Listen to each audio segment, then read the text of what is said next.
It's time for everybody's favorite gluten-free sourdough bread. Let's get right into it after I tell you a story about my grandma. I'm kidding.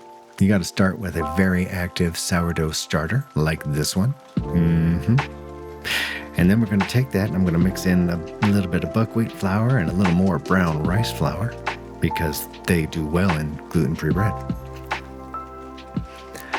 Gonna take that, gonna mix it with some water and my sourdough starter, not all of it, but just enough. So here they are. I'm gonna take my sourdough starter, I'm gonna put in the brown rice flour, then I'm gonna put in the buckwheat flour, and then we're gonna add a bit of tepid water, not all of it, but like all but say 200 grams or so. And I'm gonna mix it up until it gets kind of like a thick cake batter. See, like this. Then we're going to take all of that and we're going to stick it into this here container to sit and ferment and get sour.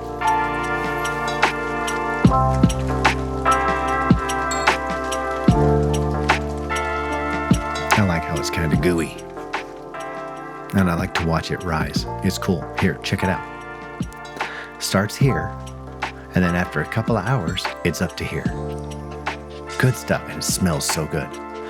All right, so I'm going to take psyllium husk and some salt and some tapioca starch and the starter. So I'm going to get this starter all out of this package and get it into my mixing bowl. I'm going to use a KitchenAid stand mixer for this, but you can use your hands or a spatula. All right, so get it in there, start it slow. Tapioca starch will fly out of there like a volcano. And it's also really good to plug in your mixer. I find that helps. So get that all incorporated. And while it's incorporating, this is when I usually add my molasses or honey or what's the other one I use? Maple syrup. You can also just put in a teaspoon or two of sugar. It's mainly just to feed the yeast and get it all excited. All right, so once that's done, I'm going to add my egg and get that all incorporated.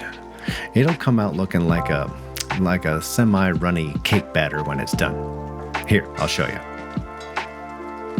See, like that? Still smells great.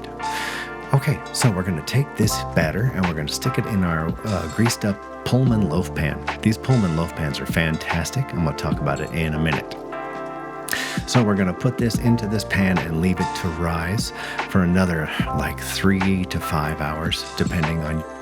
So I'm going to preheat my oven to 400 degrees. And while it's preheating, we're just going to let the loaf sit there and tell you about this pan. These pans are great because they're taller than your average loaf pan. Pre-made gluten-free loaves for me are about a half a sandwich, whereas this one can make you a loaf that's big enough for a full sandwich. And I want a full sandwich. If I'm going to eat a sandwich, I want the whole thing. I don't want a little tiny half sandwich. All right, oven's preheated.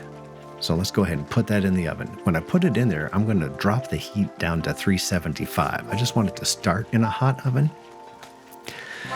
And then I'm going to cook it for about an hour. And once the hour is up, I'm going to pull it out of there. Come on, you can do it.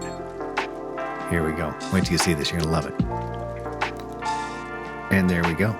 I'm going to let that rest for about 10 minutes. Then I'm going to pop it on out of this loaf pan. Ooh, hot and steamy. There you go. And once it's fully cooled, you can hear that, right? Crunchy. We've got gluten-free buckwheat sourdough bread.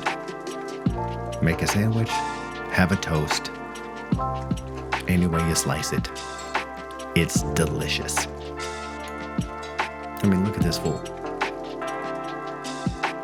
Yeah, I think he likes it.